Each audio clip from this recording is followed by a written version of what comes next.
Hey everyone, welcome to this week's conversation with Dr. Steve and Ned about the body and how to fix, protect, or maintain it using outside-the-box alternative solutions.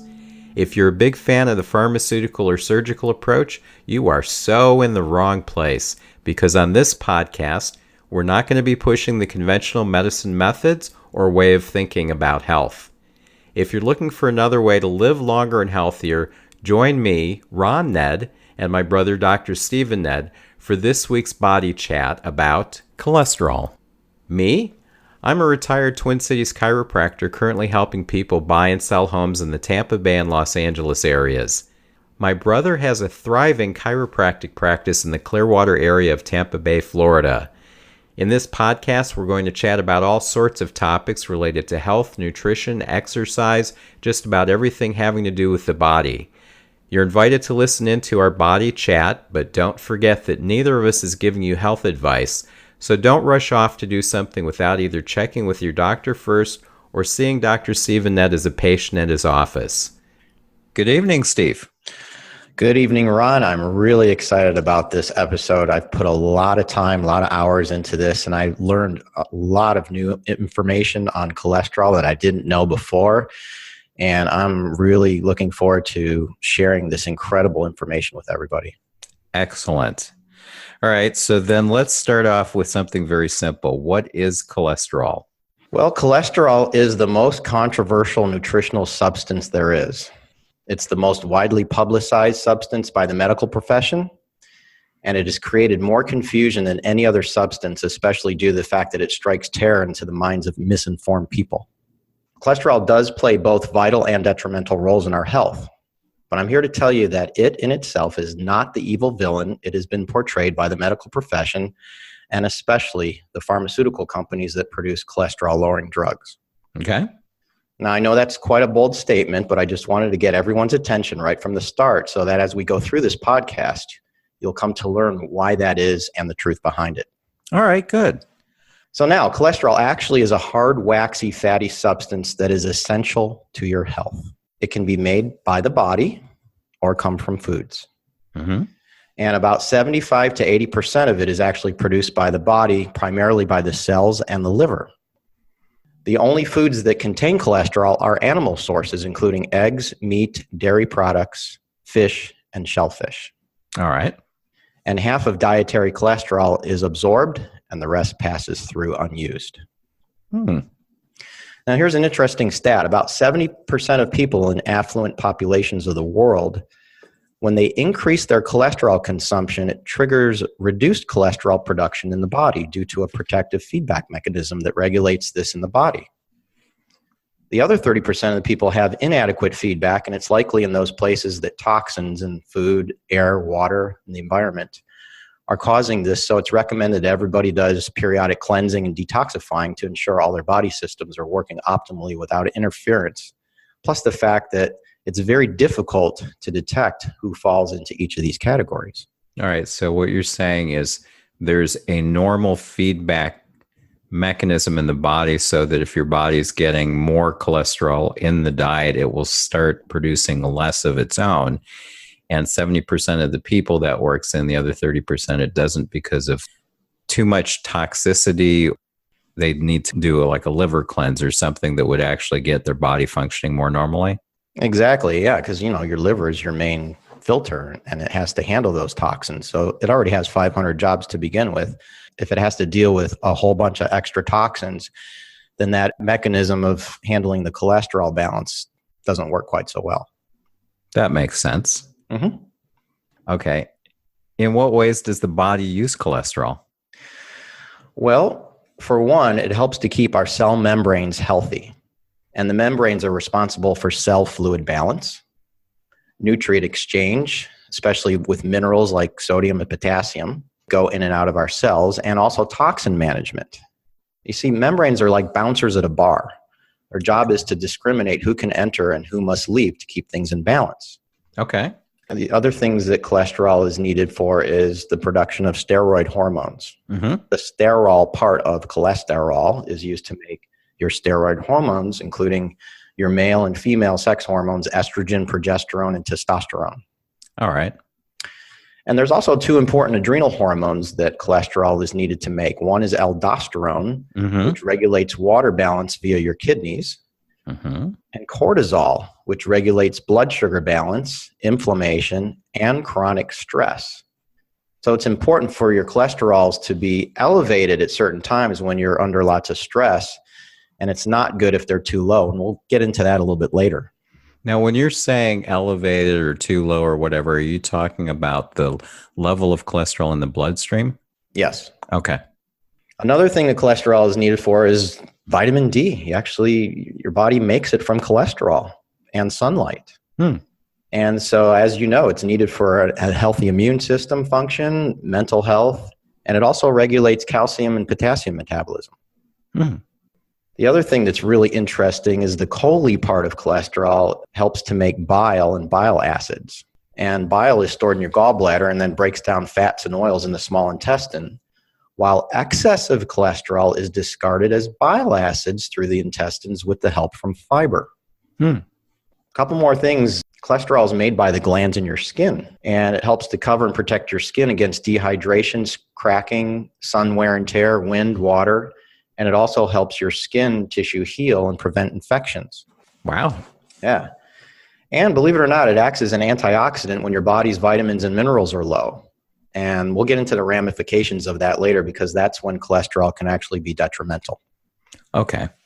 Well, that lets us know that there's a lot of things in the body that need cholesterol to actually be able to do what they should be doing. So if you're not getting enough or you don't have enough, it can be very detrimental. That's right. It is a vital nutrient that your body needs to survive. Okay.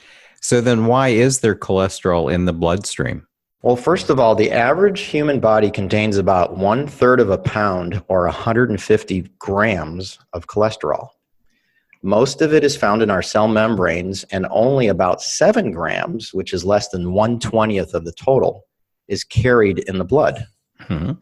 And the reason cholesterol is found in the bloodstream is because it has to be able to enter and leave the liver, which happens to be the blood's primary filter. And it does this via the bloodstream. And the liver not only makes cholesterol, but it also accepts cholesterol from the cells of the body, so it can be eliminated from the body in bile or in bile acids, as we covered earlier. Right. So just kind of think of cholesterol like it's a boat, and the blood via the arteries, the transport channel or the river that it flows through. Okay, that makes sense. Yeah. So what gets most of the attention then is the amount of quote unquote cholesterol in the bloodstream, which is what's measured in the tests. That's right. So are we going to get into why that goes up and why it goes down and all that stuff like that? Because you already said, for one thing, that when somebody's under stress, you have to have more cholesterol going around. That's right. So if somebody's getting their blood cholesterol test when they're under a lot of stress, if the level is high, that's the way it's supposed to be, isn't it? It should be, because you want to be making that to be able to make more of those stress hormones to handle the stress. All right. So this is like pieces of the puzzle or parts of the story that are left out by the media and the medical doctors and all that, isn't it? I believe so. Okay. All right. Now, when we're talking about cholesterol levels, didn't the numbers for cholesterol level tests used to be higher? Yeah, I recall numbers for the high blood cholesterol levels that used to be higher decades ago, but I could not find out what they were and when they changed when researching this. But I believe at one time, 300 milligrams per deciliter was the magic high number. And it dropped to 250, and now it's 200. Okay. And of course, now below 200 is considered desirable, and 200 to 239 is borderline high, while 240 and above is considered high risk for cardiovascular disease. Right. Well, this is now just my opinion, and it could be completely wrong, although that's kind of doubtful. But my experience has been that when something like that happens, when you've had specific levels for blood tests that are at a certain level for so many years, and then all of a sudden it changes, and then at some point in the future, there's all these drugs that come out to correct that condition. That's basically the pharmaceutical industry lining up future prospects to be using their drugs, make it so that more people actually have a condition that they didn't really have before. So that's just my opinion. You can take it for whatever it's worth. That's a good theory, and it may very well be true. I honestly can't give you a good reason why the numbers were lowered, except for possibly flawed interpretation of medical studies, including the ongoing Framingham heart study that started in 1948. It's now in its third generation of participants. And by the way, this study is considered the gold standard for risk factors of cardiovascular disease, including cholesterol levels. Oh, okay. So what's cool is I found a 1992 article published in the Archives of Internal Medicine by a former director of the Framingham Heart Study, Dr. William Castelli. And he stated that the more saturated fat, cholesterol, and calories one eats, the lower the person's cholesterol becomes. And remember, that goes back to that feedback mechanism that we discussed earlier. It's also interesting that these people weighed the least and were the most physically active, the ones who ate more and had higher cholesterol levels. All right, so people, they're healthier, they're not as overweight, they've got lower cholesterol levels. Those are the people that, according to this study, ate more saturated fats and so on in their diets. Right. All right. Well, just my opinion is a lot of these researchers and some of these medical doctors that are making lots of money by touting all this crap are just idiots, like the ones that came out years ago saying you shouldn't eat eggs because they're bad for you. And of course, now a few years ago, they just came out with, oh, we were wrong about that. Yeah, and it's interesting because the yolk of the egg is what they tell everybody to avoid, but it contains lecithin, which actually helps you break down cholesterol.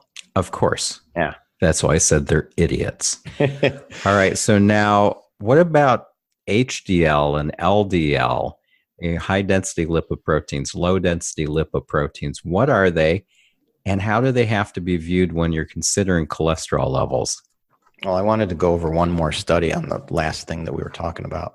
You did? No. Yeah. Well, I want to go over another study. It's too late. Okay. No, go ahead.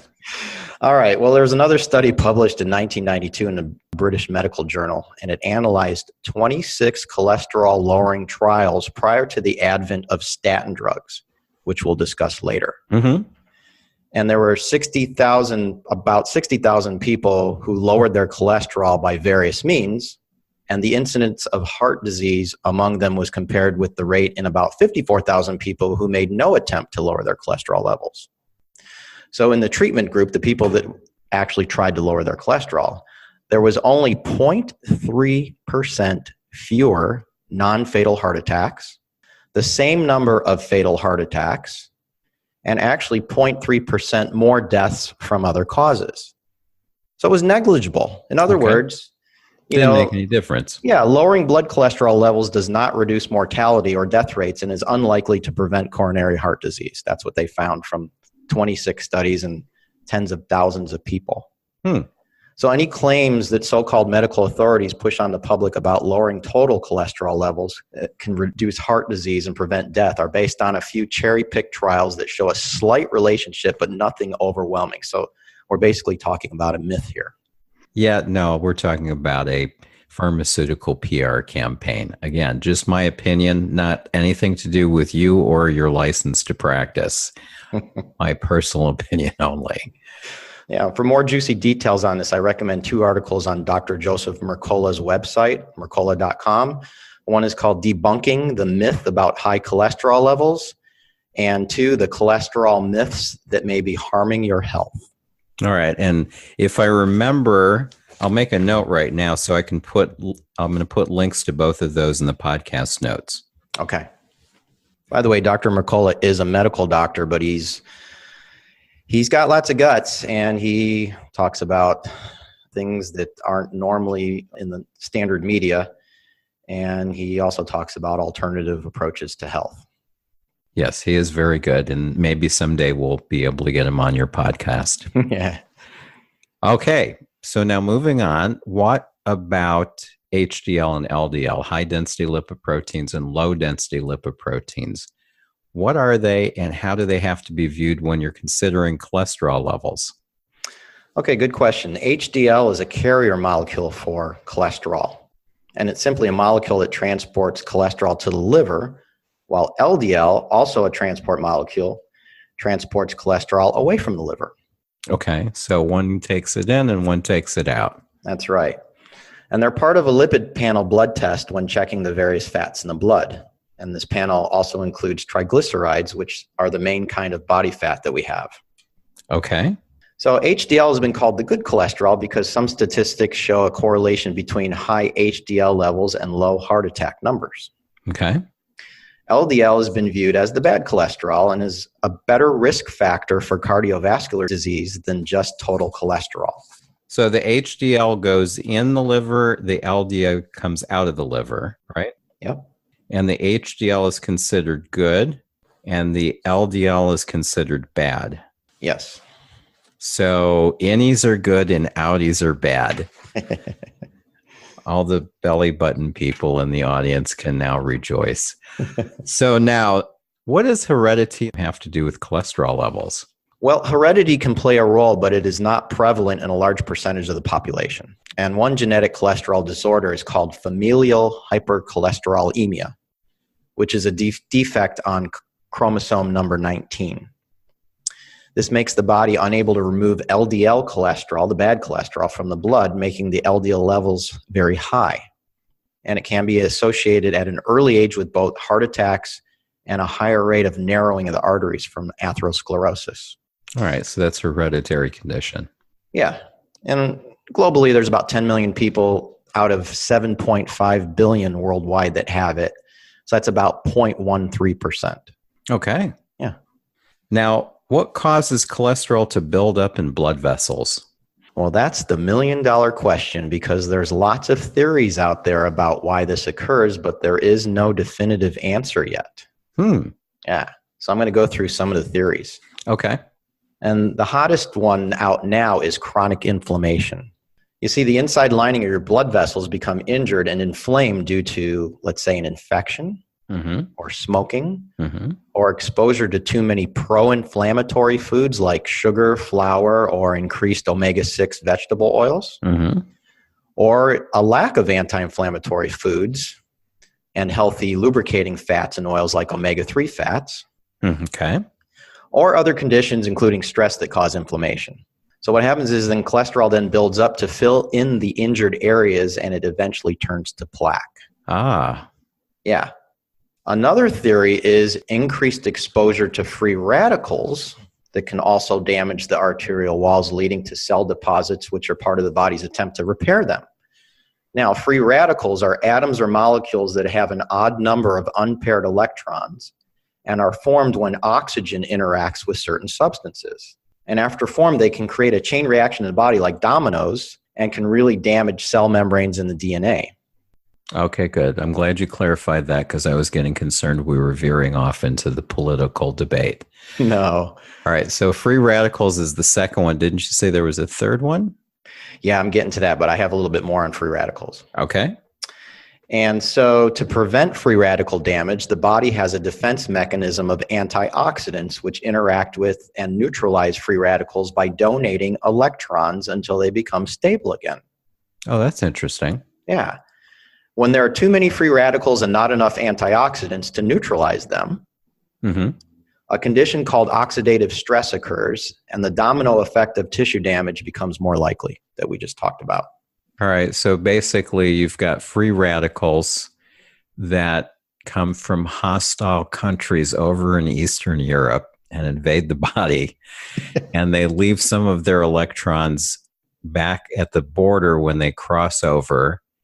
But you've got these antioxidant troops in the body that are going to fight the free radicals, but they do that by donating some of their electrons until the free radicals are balanced out enough that they're not going to create any harm. And if they don't get balanced out, then they do attack the linings of the blood vessels and cause problems where cholesterol has to come in and save the day. Couldn't have said it better myself. Okay. Yes, you could have. You could have said it a little less dramatically. But okay, so that gives kind of a picture of what was going on there with free radicals, antioxidants, and cholesterol. That's right. And there's another theory is that cholesterol and triglycerides can also become oxidized due to exposure to free radicals and oxygen, which leads to arterial damage and thickening. Okay. Right. So those are the three theories that are currently out there, and it could be any one of the three, any combination of the three, or something completely different. No, there's more. Oh, there is. Yeah. None of these viable theories have anything to do with the total amount of cholesterol in your blood. So just because you have elevated cholesterol levels doesn't mean it's going to stick to your arterial walls. Ah, That's okay. one of the big points I wanted to bring out here. Okay. Yeah. All right, good. So you've got the various different things that can cause or that theoretically can cause damage that could potentially then lead to cholesterol buildup and thickening and plaque and whatever. But the levels of cholesterol in the bloodstream really have nothing to do with any of that. Exactly. And one other really important theory I want to bring across here is that elevated levels of LDL, the bad cholesterol, and reduced levels of HDL, the good cholesterol, are associated with cholesterol buildup in your arteries also. What's interesting is HDL acts to remove cholesterol from specialized blood cells called macrophages, and that helps prevent buildup of cholesterol in your blood vessels. What are macrophages? They're a special form of white blood cells. They're like Pac-Man that go around and eat up things. Okay. Yeah. And it's also been proposed that HDL has both antioxidant and anti-inflammatory properties, which are also obviously beneficial. Mm-hmm. So it sounds like HDL is theoretically a really big deal in regards to controlling cholesterol, but not so fast. Researchers tried to create medications that targeted only raising HDL without affecting LDL levels. And there was either no difference or some patients actually got worse. In fact, one study showed that when an HDL-raising drug was taken along with a statin, which again is a cholesterol-lowering drug, there was a 50% increase in deaths from cardiovascular disease compared to placebo, since the HDL-raising drug was reported to increase people's blood pressure. Yeah. Well, and of course, since dead patients don't continue buying prescriptions, that drug wouldn't be a successful one for the pharmaceutical company, so they dropped it. You're right. Just again, my opinion. Yeah. One more point I'd like to bring out is monitoring your LDL levels is actually a viable way of assessing your risk for cardiovascular disease. And less than 100 milligrams per deciliter is optimal. So that seems to be the magic number. You want to get below 100. Okay, so of all the various different numbers, that's probably the most important one. Yeah, and there's also two other things, and that is since inflammation is also a legitimate concern, I'd also recommend people being tested for both C-reactive protein and ESR, also called the SED rate. Okay. C-reactive protein is a more accurate representation of more acute inflammation than ESR, it's erythrocyte sedimentation rate. And they're both very simple and inexpensive tests that you can take to check for inflammation. They typically run about $15 to $20 each. Okay. Yeah. Now, is that something that a person can just walk into a lab and ask for, or do they usually need to have a doctor order it for them? You always need a doctor prescription before getting lab work done. All right. So if somebody wants to do that out there, they can always come to see you and you can evaluate whether that would be smart and write a prescription for them to get that. Absolutely. Okay, good. And I just realized the HDL is the good one and the LDL is the bad one. So if you look at HDL, H is the hero and LDL is like Lex Luthor with the middle initial D. So that's one way to be able to remember which is the good one and which is the bad one. I bet you were the king of mnemonics in chiropractic school too. Yeah, no, I wasn't. This is a skill that I gained later in life. Okay. All right. So now, are there any proven ways to reduce the cholesterol buildup in blood vessels that don't involve drugs or surgery? Yes. And according to Udo Erasmus, the author of the book Fats That Heal, Fats That Kill, now I have a copy of the 5th printing from 1997. It's now in its 14th printing. So this is considered the Bible on fats, oil, and cholesterol. And in it, he states that 999 out of 1,000 people can control their cholesterol levels and cardiovascular disease by nutritional means alone. He also said the remaining 1 in 1,000 can also benefit from nutritional improvement. You know, that 1 in 1,000 kind of correlates with that familial hypercholesterolemia we talked about earlier. So that might be hereditary factor. Yeah. Okay. So now let's talk about nutrition. Okay. So the first thing is, again, we want to reduce inflammation. An anti-inflammatory diet would be a good thing to follow. Mm-hmm. We talked about that in our previous diet episode. That was in podcast episode number 4. Mm-hmm. And if you want a copy of that, you can go to anaboliclabs.com and click on the Nutritional Foundation booklet. Okay. And just in summary, the biggest foods to avoid are grains and sugars like fructose and corn syrup. Okay. Another thing to help reduce inflammation is fish oil. My favorite is the Carlson Labs, the very finest fish oil. It contains. Now, why is that? Well, it's the way it's produced. It's from Norway. It's pure. There's no pesticides or chemicals or mercury or anything like that. It comes in a glass bottle, and there's 100 teaspoons. You get a lot of bang for your buck with this one. Each teaspoon has 1,600 milligrams of omega-3 oils. So you only really need 2 teaspoons a day, because the current studies show that you need at least 3,000 milligrams a day of omega-3s for anti-inflammatory benefits. Okay. That's and good to know. Yeah, and it blends nicely into your morning protein smoothie, so you don't have to taste it. Well, the herb turmeric is the hottest anti-inflammatory supplement on the market now. Its active ingredient is curcumin, and it's a common herb that you can get in pill form now.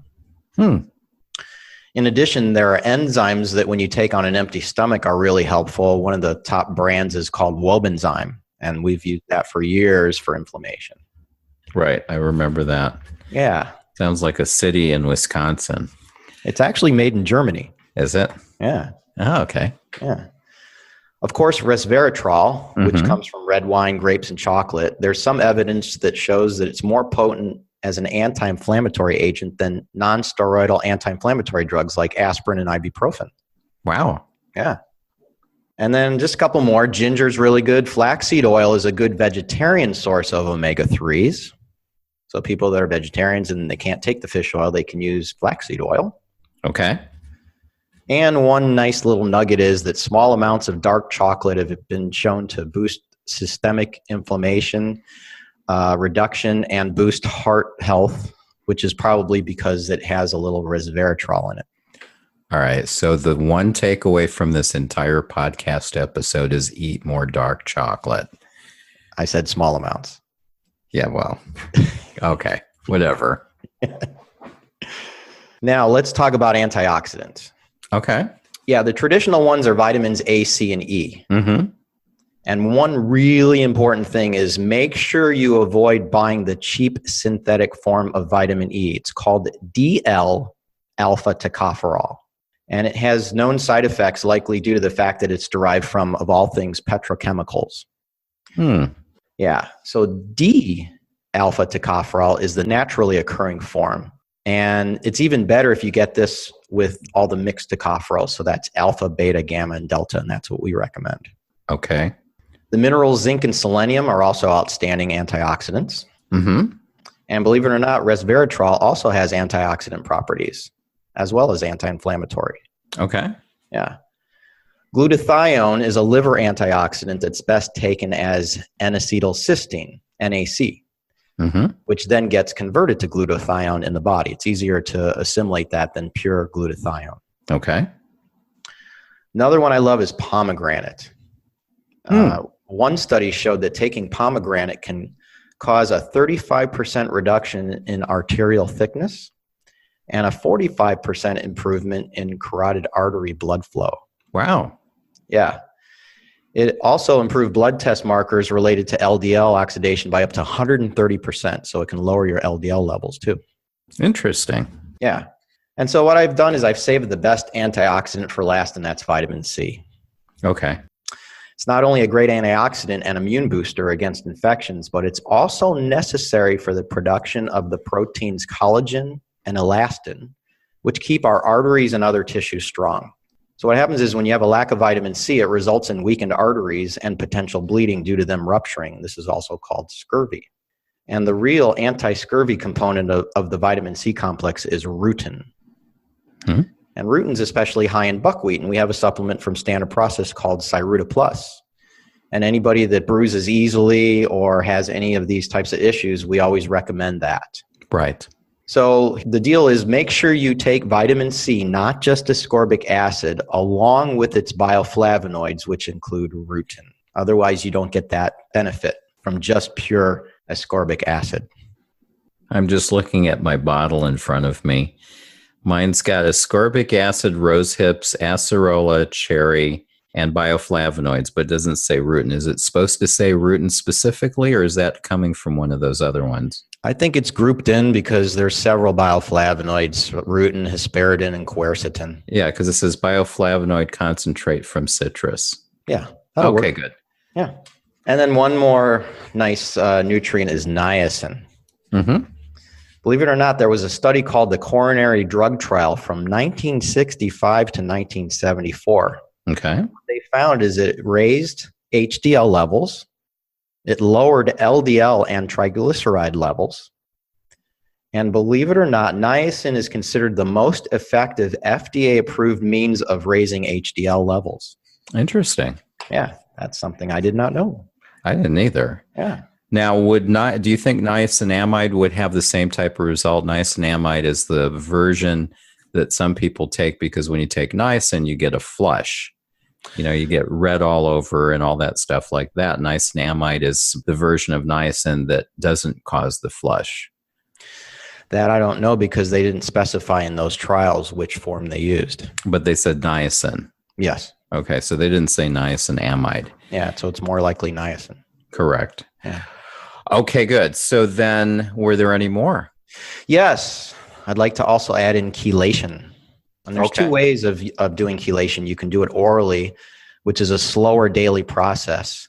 I use a supplement called VasoCleanse that contains pH-sensitive EDTA. It's a food preservative, and that's actually what's also used in the IV form. Mm-hmm. And this particular supplement also has many other nutrients added to it since chelation can remove vital nutrients from the body. So when you get an IV, it's performed in a medical office. It's very effective for removing cholesterol buildup, but also heavy metals and calcium deposits. And you normally get a whole ton of other nutrients in with that too, whether it's intravenous or you take them orally. Okay, good. And then, of course, in addition to nutrition, exercise, quitting smoking, getting enough sleep and quality sleep, stress reduction, and not drinking alcohol to excess are very important for cholesterol. Okay, good. Management. So if somebody really wants to be dealing with this, if they made a fish dish with turmeric and ginger, and then they had a chocolate pomegranate dessert, they would be like really hitting it out of the park. They probably live to 200. Yeah, and they'd probably throw up afterwards because I don't think turmeric and ginger on fish is going to be that great. No.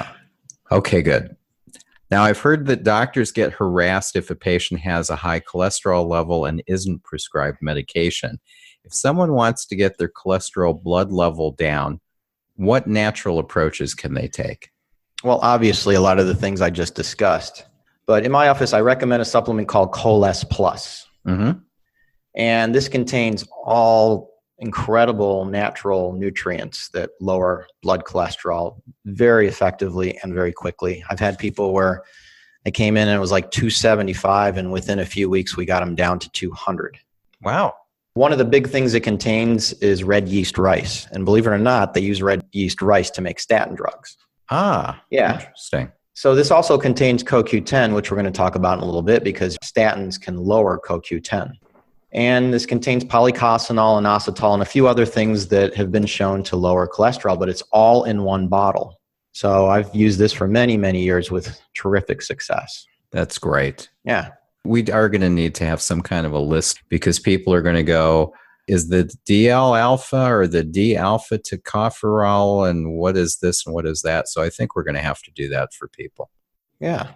And just on this same subject, I have a personal story about lowering high blood cholesterol levels. Okay. So I moved to Clearwater at the end of 2007, mm-hmm. and it was a little stressful. I had to sell my practice, and I had to pack up everything and start a new practice and this and that. And so, there was a lot of stress involved, as you know. Right. And the beginning of April, I actually checked my own cholesterol. It was 231. Mm-hmm. And it was normally like around 160. It was always, in a nice healthy range. And I was like, wow.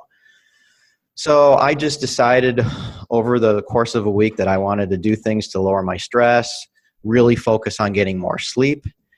And I took a liver detox supplement, since almost all the cholesterol in the body, up to about 75 to 80% of all the cholesterol, is produced by your liver. Right. And lo and behold, in just 1 week, I checked the first one on April 1st, and then I checked the second time on April 8th. It dropped to 193. From what? 231. Okay. Almost 40 points. It was back down in the normal range. Yeah. And I just needed to make those simple changes, which again, you don't have to take a medication to do that. You just need to focus on things that actually work naturally. So I thought I'd share that. That's great. Yeah. All right, good. So that gives people some things that they can do if they want to do something about that level, especially in a quick basis, like if they're going to see their doctor and they don't want their doctor to go, well, I've got to put you on a statin drug or something stupid like that. Yeah. Okay, good. So now that we're talking about statins, again, the most common drugs prescribed for high cholesterol are statins. And they're a dream for the pharmaceutical industry since they're referred to as lifelong statins. Obviously, if they're lifelong, they aren't really curing anything.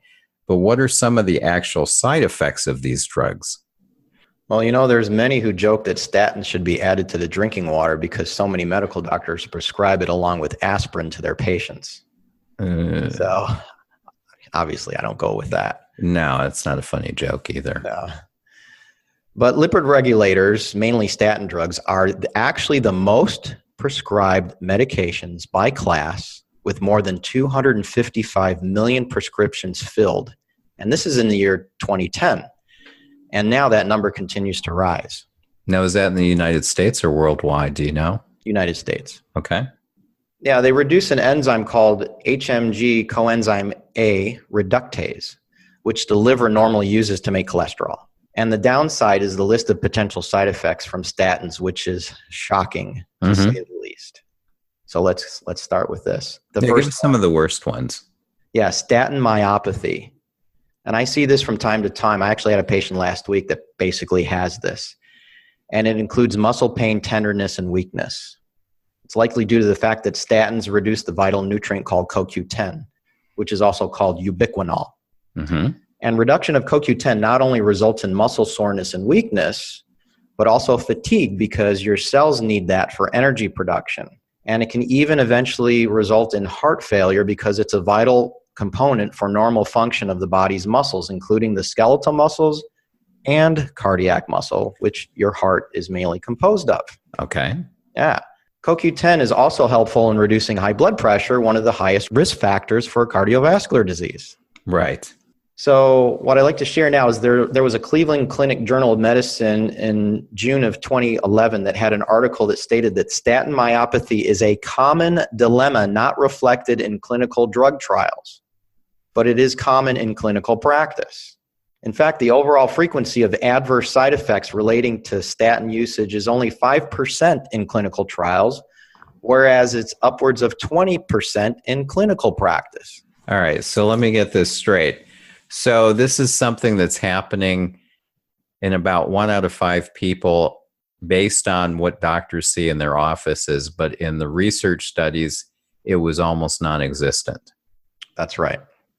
Isn't that funny? Mm-hmm. That must be just a coincidental thing. Yeah.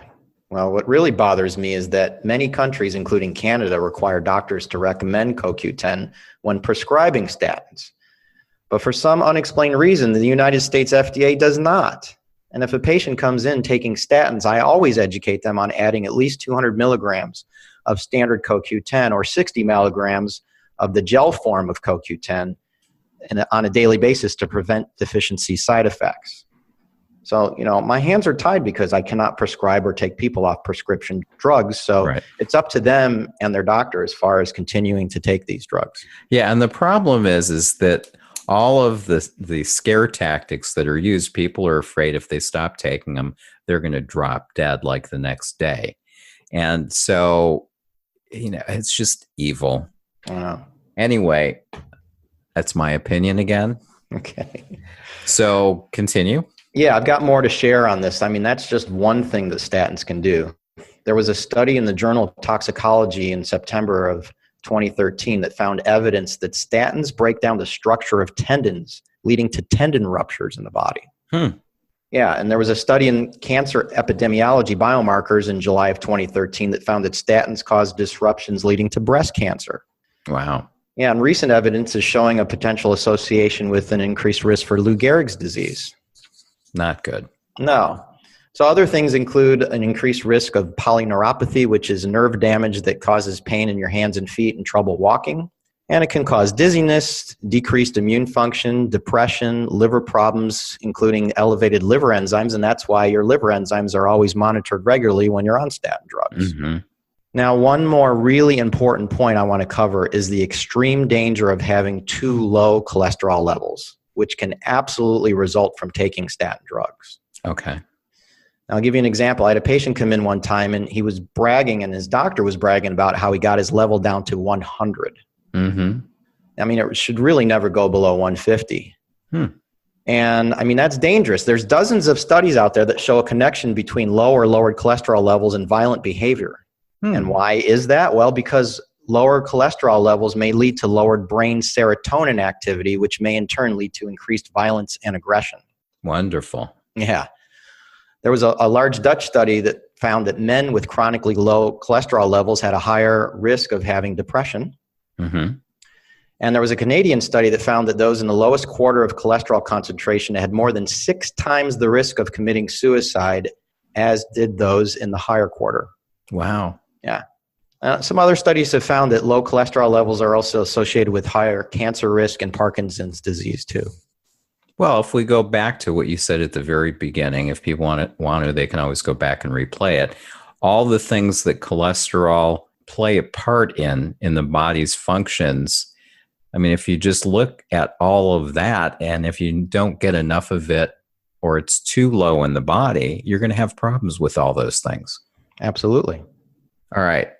Now, is there anything else you'd like to say before we end? Absolutely. Cardiovascular disease is the leading cause of death worldwide, and it's estimated that it is 90% preventable. There was a study in Circulation magazine in March of 2008 that made that claim. The biggest risk factors from greatest to least are high blood pressure, smoking, diabetes, lack of exercise, and obesity. And we should also take into consideration age and family history, especially if an immediate relative had a fatal heart attack at an early age, like in their 40s. Okay. So total body cholesterol is not a major risk factor. So relax. Right. It's not the villain it's been advertised as. And you don't have a statin drug or aspirin deficiency, and you never will. Yeah. Well, that's a good point, because if you had a deficiency in something, then taking that something should fix it. But there is nothing that shows that a statin drug deficiency exists or has ever existed. Good point. Yeah. All right. Well, that's excellent information. And I think people are going to probably want to listen to this a couple times because there is so much good information. And there will be a link in the podcast notes to a document that lists all of the supplements and dietary recommendations you made during the podcast. All right. Thanks again, Steve. And next week, we'll be talking about a chiropractic technique that people love and that's been one of the most highly researched techniques ever. Activator methods. That's correct. So we'll talk next week. All right. Thanks for joining us this week on the Body Chat Podcast. We both really appreciate your time and your attention. We want to provide you with interesting and informative episodes each week, and if you have a topic you'd like us to cover or any questions you'd like us to answer, send an email to us at info@bodychatpodcast.com. That's info@bodychatpodcast.com. To make sure you don't miss any of our upcoming episodes, subscribe to the Body Chat Podcast now on iTunes, Stitcher, Google Play, or Spotify. See you next week.